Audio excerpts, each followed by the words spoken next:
அன்பான உறவுகளுக்கு வணக்கங்க. இங்கே டைரி எடுத்து படிக்கணும் அப்படிங்கிறதுல ஆர்வமாக இருக்கிறாங்க நம்ம காவேரி. ஆனாலும் பார்த்தீங்கன்னா எங்கே போப்பது நம்மக்கிட்ட தானே இருக்குது அப்படின்னு சொல்லிட்டு வச்சிடுறாங்க. கொஞ்சோண்டு படிச்சுட்டு அடுத்து பாப்பாவையும் கொண்டு போய் வீட்டில் விட்டுட்டு அவங்க கொண்டு போன அதிரசத்தையும் கொடுத்துட்டு சாப்பிட வச்சுட்டு நல்லபடியாக என்ஜாய் பண்ணி விளையாண்டுட்டு அதுக்கப்புறம் கிளம்புறேன் அப்படின்னு சொல்லிட்டு காவேரி கிளம்புறாங்க. வீட்டுக்கு வர்றாங்களோ இல்லையோ அந்த டைரி எடுத்து படிக்கணும் படிக்கணும் அப்படிங்கிற ஒரு ஆர்வத்திலே வராங்க. வீட்டுக்கு வந்ததுக்கப்புறமா அம்மா நீ எனக்கு சூப்பராக ஒரு சுக்குமல்லி காபி போட்டு கொடு, நான் வர்றேன், ரெடி பண்ணிவிட்டு கூப்பிடுமா அப்படின்னு சொல்லிட்டு ரூம்குள்ளே போய் கதவை சாத்திக்குது. எங்கம்மா அக்கா தங்கச்சிலாம் அப்படின்னு கேட்க, அவங்களாம் கோயிலுக்கு போயிருக்காங்கடி, நீ தான் வரல, போயிட்ட அம்மா வீட்டுக்கு. சரி சரி வரட்டும் வரட்டும், ஒன்றும் பிரச்சனை இல்லை அப்படின்னு சொல்லிட்டு மெல்ல வரட்டும், இப்போ என்ன அவசரம் அப்படின்னு சொல்லி போயிட்டு வேகமாக புக் எடுத்து படிக்க பார்க்குதுங்க. ஆனாலும் பார்த்தீங்கன்னா காஃபி போட்டேன்டி வந்துட்டியா அப்படின்னு சொல்லிட்டு டைரியை வச்சிருதுங்க. வச்சுட்டு மறுபடியும் காஃபியை வாங்கி குடிக்குது. குடிச்சு போட்டு என்ன பண்ணுறாங்க, இவங்கெல்லாம் தூங்குனதுக்கப்புறம் தான் படிக்க முடியும்னு நினைக்கிறேன் அப்படின்னு சொல்லிட்டு சரி வேணாம் நம்ம போயிட்டு மாடியில் உட்காந்து படிப்போம் அப்படின்னு மாடிக்கு மறுபடியும் போகுதுங்க. இதுங்கெல்லாம் வேலையை பார்த்துட்டு இருக்குங்க. கோயிலுக்கு போகிறாங்க, எல்லாம் வந்துடுறாங்க.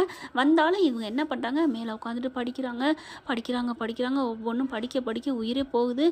அட பாவிங்களா, அப்போ அப்படின்னு சொல்லிட்டு ஒரு மாதிரி தலை கிருன்னு சுற்றுதுங்க. இதில் சாரதா பேர் இருக்குது. எல்லாத்தையும் படிக்க படிக்க, அதாவது பொண்டாட்டியை பார்த்தது பேசுனது எல்லாமே காவேரி கூட நான் வாழ்ந்த வாழ்க்கை அப்படிப்பட்ட வாழ்க்கை அது இதுன்னு எழுதியிருக்காங்க. அப்படியே தூக்கி வாரி போடுது. அப்போது நான் தான் அவர் பொண்டாட்டியா, அவர் தான் என் புருஷனா, சாரதான்னு அம்மா பேர் எழுதியிருக்காங்க. நர்மதா கங்கா எல்லாத்தையுமே குமரன் மாமா வந்து தொலைச்சதுனால தான் அவர் பணத்தை தேடி என்கிட்ட வந்தா, அந்த பணத்தை தேடி வந்ததுனால தான் அவள் என் வாழ்க்கையில் கிடைச்சா பொக்கிஷமா அப்படி இப்படின்னு எழுதியிருக்காங்க. அப்படியே அப்போ அவர் பொண்டாட்டியை பற்றி சொன்ன கதை எல்லாமே என்ன பற்றினதா, அந்த கதையில் வந்த காவேரி நான் தானா? இதை தெரியாமல் ஐயோ அவர் விரும்பி விரும்பி விழுந்து விழுந்து லவ் பண்ணிட்டாரு ஒரு பொண்ணை, அந்த பொண்ணு இருந்த இடத்துக்கு நம்ம எப்படி போய் வாழ முடியும்ட்டு அவர் கல்யாணம் பண்ணிக்க முடியாதுன்னு நோகடிச்சிட்டேனே. அதுவும் இல்லாமல் அவருக்கே ஒரு பொண்ணு பார்த்தேன், எனக்கே ஒரு மாப்பிள்ளை பார்த்தேன், ஐயோ முருகா ஏன்டா என்னை சோதிக்கிற அப்படின்ட்டு. இப்போ நம்ம வீட்டில் போய் கேட்டால் உண்மையை சொல்லுவாங்களா? சொல்ல மாட்டாதுங்களே. அதுக்கப்புறம் என்ன நடந்துச்சு? கல்யாணம் ஆணுச்சு, குழந்தை பிறந்துச்சு, குழந்தை பிறக்கலை, வயிற்றில் குழந்தை இருந்துச்சு, அங்கே எங்கேயும் அலைஞ்சோம், பசுபதியால் தொல்லை கொடுத்தாரு, அது வரைக்கும் எழுதியிருக்கு. அதுக்கப்புறம் நாங்கள் 2 பேரும் வெளியில் போனோன்னு எழுதிட்டு போயிருக்காரு, அவ்வளோதான். அதுக்கப்புறம் என்ன நடந்துச்சு? அப்போ தான் ஆக்சிடென்ட் ஆயிடுச்சோ, அதுக்கப்புறம் தான் நம்ம பிரிஞ்சிட்டோமா? ஒன்றும் புரியல, யார்கிட்ட கேட்குறதுன்னு அப்படியே பைத்தியமாகுது. இப்போ அம்மாட்ட போய் கேட்டால் உண்மை சொல்லாது. சரி நம்ம நிவின்கிட்ட கேட்போம் அப்படின்னு சொல்லிட்டு நிவினுக்கு ஒரு மெசேஜ் போடுறாங்க.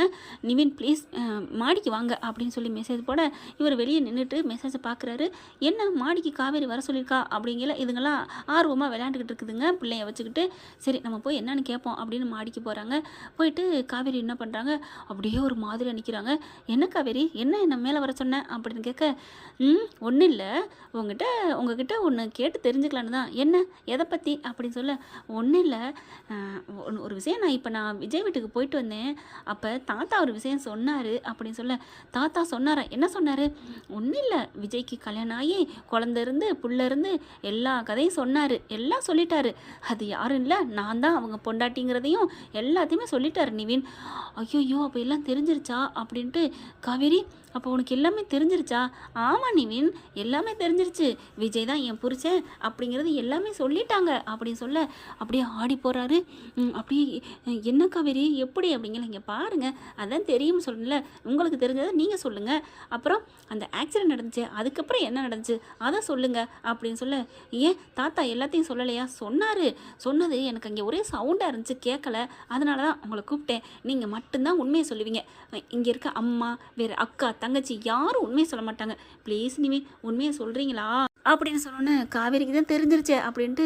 என்ன காவேரி பண்ணுறது, நீங்கள் 2 பேரும் போனீங்க, அந்த பசுபதி பையன் ராகுல் உங்களை லாரியை விட்டு ஏற்றிட்டான் தெரியுமா, 2 பேரும் துடிச்சு உயிர் போகிற நிலைமைக்கு ஆஸ்பத்திரிக்கு போனீங்க அப்படின்னு சொல்லிட்டு நீங்கள் 2 பேரும் பிரிகிற தருவாயில் கூட அப்படியே என்னை விட்டு பிரிஞ்சிடாத நீ வாக்கு கொடுத்துட்டு போயிருக்கிற காவேரி. பாவம் நீ விஜய் தெரியுமா, ஆனால் அந்த பாட்டி சூனியாக்கார கிளவி தான் பிரிச்சுட்டா. அப்படியே நீ இல்லைன்னு அங்கேயும், அவங்க இல்லை விஜய் இல்லைன்னு உங்கள் வீட்லேயும் சொல்லி 2 குடும்பமே பிரிஞ்சு போச்சு, அந்தல சிந்தலையாக போச்சு தெரியுமா. பாவம் விஜய் தெரியுமா, இதெல்லாம் உங்ககிட்ட சொல்லலை போல இருக்கே.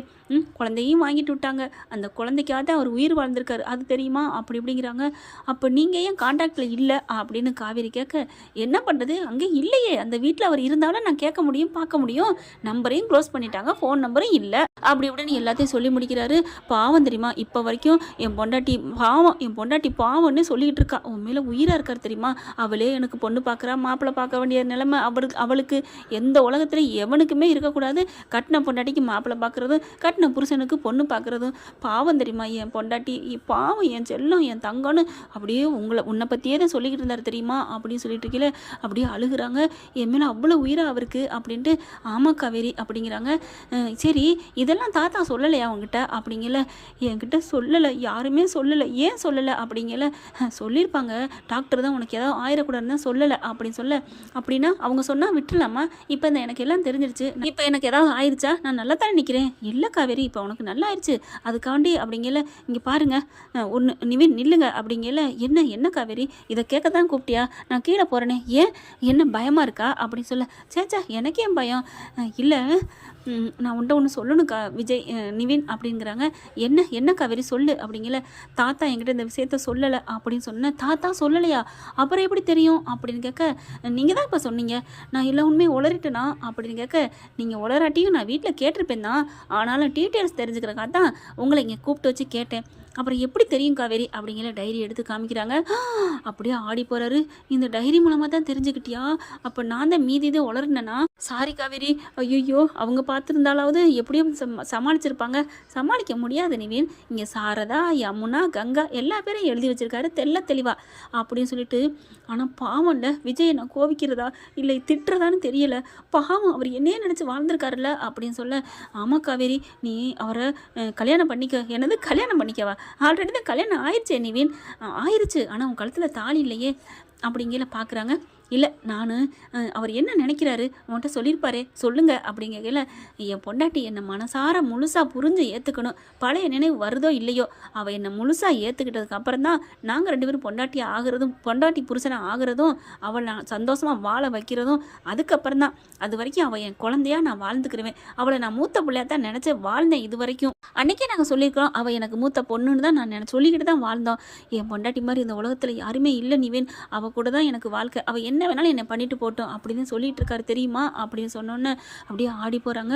விஜய்க்கு என் மேலே இவ்வளோ காதல் இருக்கா, ஐயோ இது தெரியாமல் அவருக்கு இன்னொரு பொண்ணை பார்த்து கட்டி வைக்க பார்த்தேன், அதான் என் கோவமாக விழுந்தாரா, என் பொண்டாட்டி தவிர நான் யாரையும் விரும்ப மாட்டேன்னு அதனால தான் அவர் அப்படி அடித்து சொன்னாரா அப்படிங்கல. ஆமாம் காவேரி அப்படிங்கிறாங்க. அப்புறம் நிவின், இந்த விஷயம் யாருக்கும் தெரிய வேணாம், எனக்கு தெரிஞ்சிருச்சுங்கிற விஷயம். ஏன் எதுக்கு அப்படிங்கல. இல்லை வேணாம், கொஞ்ச நாளைக்கு ப்ளீஸ் அப்படின்னு சொல்ல. எதுக்கு, எனக்கு கொஞ்சம் அவர் ஆசையை நிறைவேற்றணும் ஆசையாக இருக்குது. என்ன ஆசை, இப்போ தான் சொன்னீங்களே மனசார ஏற்றுக்கணும் அப்படின்ட்டு. ஆமாம், அப்போ எப்படி ஏற்றுக்க முடியுமா, இதான் ஏற்றுக்கிட்டியே. இது அவர் மேலே என் புருஷங்கிற நினப்பு வந்ததுனால ஆசைப்பட்டு ஏற்றுக்கிட்டேன். ஆனால் மனசார இப்படிப்பட்ட மனுஷன் நமக்கு புருஷன் வந்திருக்கிறதுக்கு நான் கொடுத்து வச்சுருக்கணும்னு இன்னும் மனசார எனக்கு இன்னும் வரல. நான் அவரை லவ் பண்ணணும், அவரும் என்னை லவ் பண்ணணும், ப்ளீஸ் அது வரைக்கும் சொல்லாதீங்க நிவின் ப்ளீஸ் அப்படின்னு சொல்லி கையெடுத்து கும்பிட. சரி சொல்லலை போதுமா, சத்தியம் பண்ணுங்க அப்படிங்கிற. சரின்னு சத்தியம் பண்ணுறாங்க. அதுக்கப்புறம் அதுக்குள்ளே யமுனா வந்துட்டு நிவின் அப்படின்னு சொல்லிட்டு வர. சரி வாங்க யமுனா கூப்பிட்றா அப்படின்னு வர. 2 பேரும் ஒன்றா வர்றத யமுனா பார்க்குது. என்ன 2 பேரும் ஒன்றா வராங்க அப்படின்னு தூக்கி வாரி போடுதா. அப்படி காவேரிக்கு தெரியாது இந்த பிள்ளை சந்தேகப்படுறதுனா. வாடி யமுனா அப்படின்னு சொல்லிட்டு, வா நம்ம உனக்கு ஒரு சர்ப்ரைஸ் வச்சுருக்கேன் அப்படின்னு சொல்லிட்டு போக, அப்படியே நிவினை முறைக்கிறாங்க யமுனா. இவங்களுக்கு தெரியும் இவங்க சந்தேகப்பட்டதெல்லாம். ஏய் சத்தியமாக உன்னை தவிர என் மனசில் யாருக்கும் இடம் இல்லடி அப்படின்னு பார்வையிலே சொல்கிறாரு. யமுனாவுக்கு செம்ம கோவத்தோடு கூட்டிகிட்டு போகிறாங்க. ஓகே ஃப்ரெண்ட், பார்க்கலாம் என்ன நடக்க போகுதுன்னு. இதன் தொடர்ச்சி அடுத்த பகுதியில். இந்த பதிவு உங்களுக்கு பிடிச்சிருந்துச்சுன்னா உங்கள் பொண்ணான கையில் லைக்கை போட்டு சப்ஸ்கிரைப் பண்ணி ஆதரவு கொடுங்க அன்பு உறவுகளை. Thank you friends. இந்த வீடியோ உங்களுக்கு பிடிச்சிருந்தா தயவு செய்து லைக் பண்ணுங்க. இன்னும் அப்டேட்ஸ்க்காக சேனலை சப்ஸ்கிரைப் பண்ண மறக்காதீங்க. நம்ம கிட்ட இருக்க எல்லா சேனல்ஸோட லேட்டஸ்ட் வீடியோ அப்டேட்ஸ்க்காக மேல ரைட் சைடுல காட்டுற லிங்கை கிளிக் பண்ணி வாட்ஸ்அப் குரூப்ல ஜாயின் பண்ணுங்க. உங்களிடம் விடைபெறுவது நான் உங்கள் மெஹர்.